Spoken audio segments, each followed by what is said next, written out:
김경래의 최강 시사.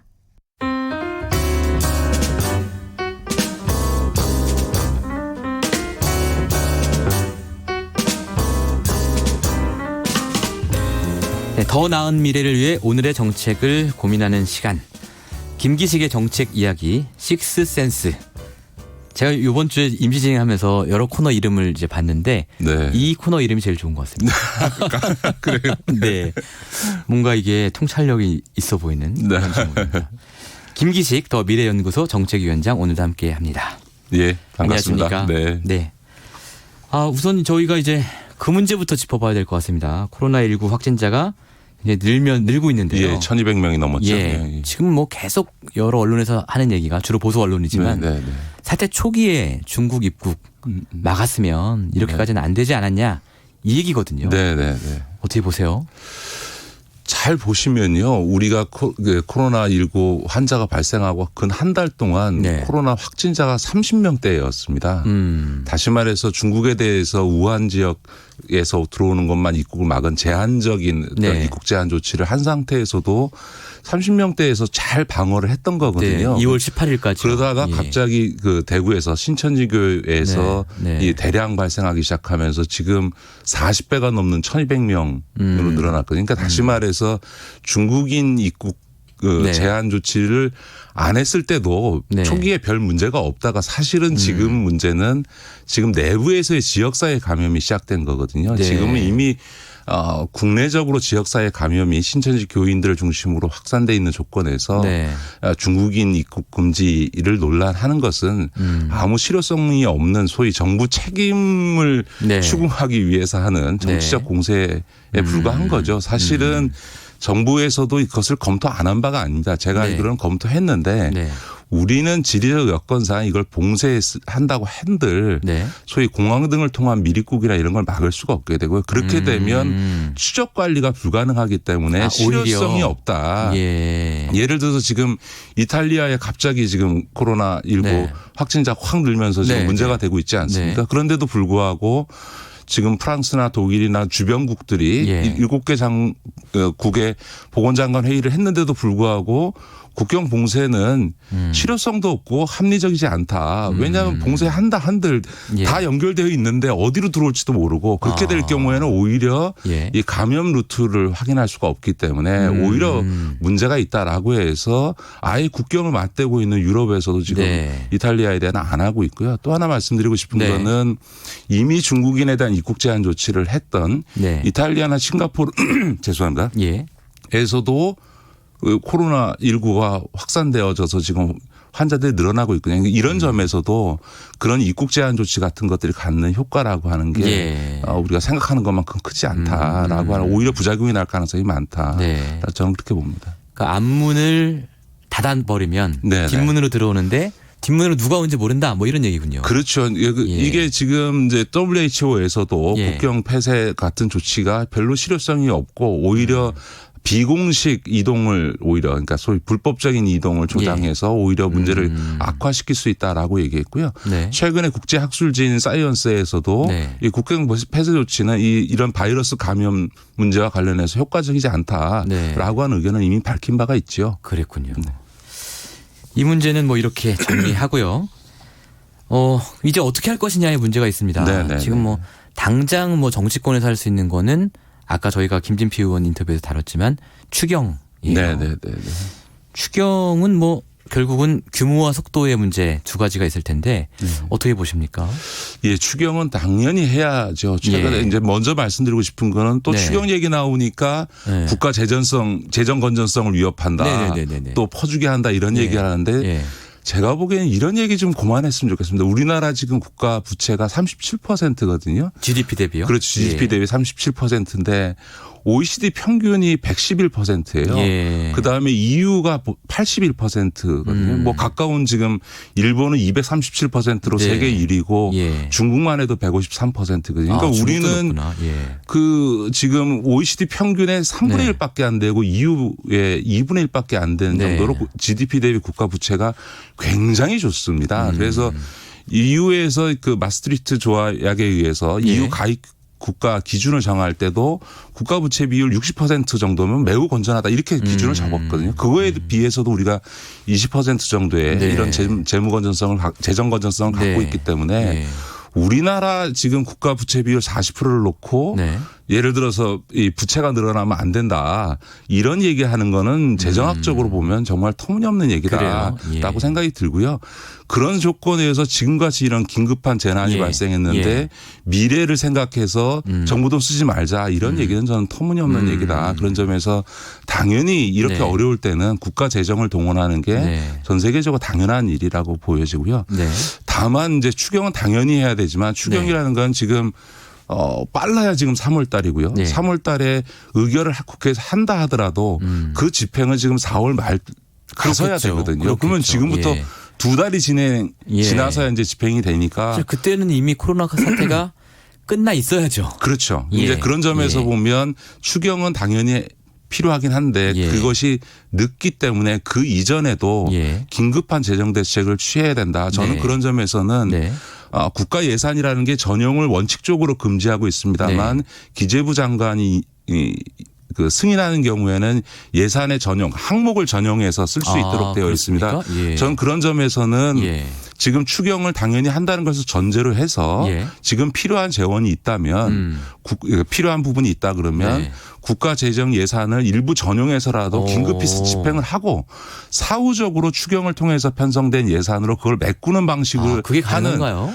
그러니까 물론 전례가 예. 별로 없습니다만 예. 지금은 전례 없는 조치도 과감하고 신속하게 해야 된다. 그러니까 예를 들면 추경한다고 하고 2달 뒤에 자금을 집행하면 그렇죠. 지금 자영업자나 중소기업이나 이런 예. 소위 당장 네. 이 생존이 걸려 있는 분들한테 너무 늦은 조치거든요. 그러니까 지금은 비상 조치를 하고 추경을 통해서 사후적으로 그거를 재정적으로 메꾼다라고 생각하고 통상적이지는 않습니다만 예비비뿐만 아니라 네. 일부 예산을 전용해서라도 저는 긴급한 자금 지원이 이루어져야 된다 이렇게 보죠. 기재부 관료들이 좀 좋아하지 않을 텐데. 그럼 전례 없는 일 하는 걸 두려워하잖아요. 그렇습니다. 그분들은. 예. 관료적 발상으로는 예. 이제 늘 주저주저 하게 되는 거고요. 그러니까 예. 대통령도 답답하니까 전례 없는 일이라도 특단의 대책을 내놔라 네. 라고 지금 계속 다그치고 계신 거죠. 그런 거군요. 근데 이제 돈을 마련해서 이걸 어디에 쓸지 사실은 이 부분이 중요하잖아요. 그렇습니다. 지금 예. 이제 하나 주의해야 될 것은 메르스 때도 추경을 11조를 편성했는데요. 네. 실제로는 메르스에 쓰인 돈은 한 2조밖에 안 되고요. 그랬다고 하더라고요. 나머지 돈은 다 각 부처들이 예. 저 예산 올렸다가 예. 저 예산 삭감됐던 거를 메르스 추경이라는 이름하에 그냥 막 소위 그랬어요? 끼워넣기 해가지고서는 자기 예산들을 확보해가고 이랬거든요. 그런 그랬군요. 점에서 예. 신속한 추경은 필요하긴 하지만 네. 이런 식으로 소위 부처의 민원 예산 끼워넣기가 이루어지지 않도록 정부 차원에서도 잘 걸러서 네. 실제로 메르스 사태와 때의 그런 예. 이상한 추경이 다시 반복되지 않도록 정말 제대로 추경이 짜여져야 됩니다. 그렇기 때문에 시간이 조금 필요하고요. 네. 그래서 미리 좀 예산 집행을 하고 나중에 추경으로 메꾸는 방식을 고려해야 된다 이 말씀을 드리는 예. 거고요. 그래서 예. 확실히 해야 되는데 예. 보통 추경을 통해서 지원을 한다 그러면 네. 그러니까 우회적 효과가 나는 방식을 많이 씁니다. 예를 들어서 예. 무슨 예. 뭐 건설 사업을 더 많이 한다든지 하는 어떤 사업 예산을 많이 집어넣어서 그 네. 사업을 하다 보면 예산이 집행되면 그걸 통해서 간접적으로 소위 예. 이제 수입이 생기는 분들이 예. 생기지 않습니까? 건설 예. 하나 하면 그렇죠. 그 건설 노동자들이 생겨나고 예. 건설업체가 돈을 벌으니까 예. 그걸 갖고 예. 풀리는 효과를 나타나게 되는데 이런 우회적 방식이라고 하는 거는 네. 그 효과가 네. 소위 필요한 사람에게 전달되는 전달률이 떨어지는 거죠. 네. 이제 네. 그런 방식으로 하기보다는 예. 아예 지금 네. 필요한 타겟층에게 직접 지원하는 방식도 고려해야 된다. 더 나아가서 일본이 경기 침체에 빠졌을 때 아베가 아예 국민들한테 상품권을 그냥 돌려버렸습니다. 아. 그 얘기 뭐냐면 우회하지 않고 직접 돈을 줘서 예. 그걸 갖고 직접 소비하게 만드는 방식으로 한 거거든요. 아. 그런 점에서 보면 지금은 소위 그 중산층 예. 그러니까 자영업자나 네. 중소기업들에 대해서는 우회 방식이 아니고 직접적인 자금 지원이 되는 방식으로 획기적으로 접근할 필요가 있다. 과거에 버냉키 연준 의장도 헬리콥터에 돈을 뿌리는 방식 뭐 이런 얘기도 하지 그렇죠. 않았습니까? 그러니까 소위 그러니까 통상적인 시장 메커니즘을 통해서 우회적으로 몇 단계를 네. 거쳐서 네.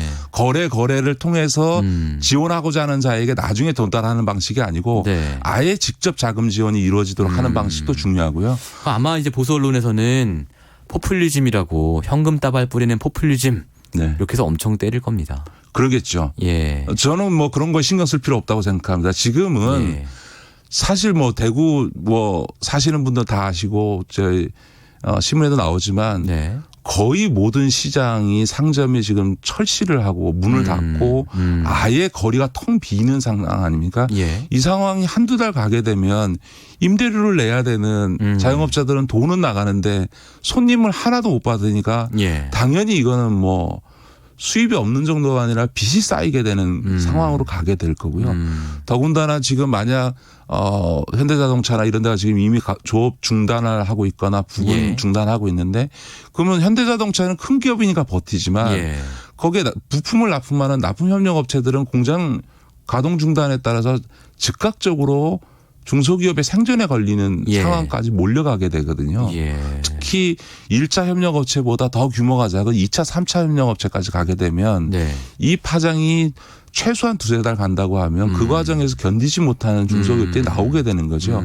이런 부분에 대해서는 지금 어떻게 보면 저는 네. 이 코로나19 사태는 감염 자체보다도 예. 경제적 미치는 파장이 훨씬 더 중요하다. 더 심각할 거다. 그런 점에서는 훨씬 더 직접적인 예. 지원을 예. 여러 가지로 강구해야 된다고 생각합니다. 예. 사실 저희가 월요일에 경북대 최한수 교수님 인터뷰했는데 비슷한 얘기를 하시더라고요. 그 필요한 사람들에게 직접 지원을 많이 해줘야 된다 이런 말씀하셨어요. 예.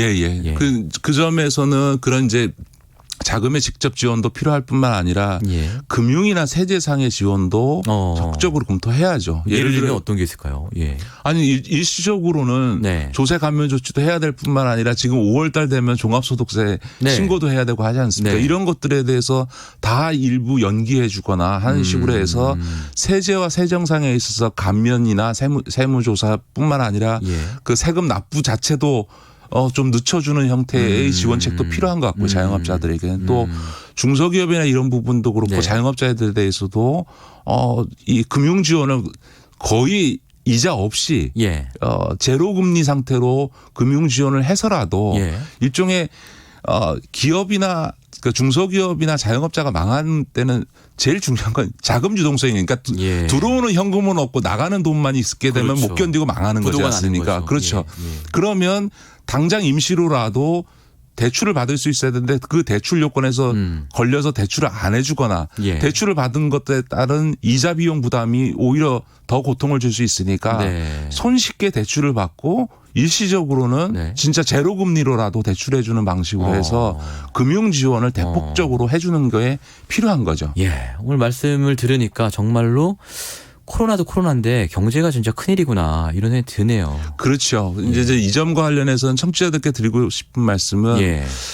코로나19에 대한 공포심이 좀 저는 너무 지나치다라고 생각합니다. 사실은 이게 빠른 감염력 때문에 문제이지 질환 자체로서는 별로 그렇게 치명적이지 않습니다. 치사율도 높진 않고요. 그렇죠. 예를 들어서 미국에서 지금 한 해 독감으로 사망하는 사람이 6만 명 정도 되거든요. 그러니까 일반적인 감기 독감으로 한 해 6만 명이 사망하는 미국에서만 네. 이런 거에 비하면 지금 사실은 전 세계적으로 코로나19가 지금 우리가 1200명인데 사망자는 11명이니까 예. 1%가 채 안 되고요. 예. 그분들도 다른 질환을 갖고 있는 기저질환을 갖고 있는 분들이 대부분 되게 그렇습니다. 예. 하기 때문에 코로나19 그 자체만으로 사망하시는 분들은 거의 없는 상태. 그러니까 다시 말해서 그거는 관리 가능한 질병이다라고 하는 점에서 보면 너무 심리적으로 위축되어져서 경제활동을 중단하게 되면 그 후과가 전체적인 경기 침체로 나타나서 우리 경제 예. 사실은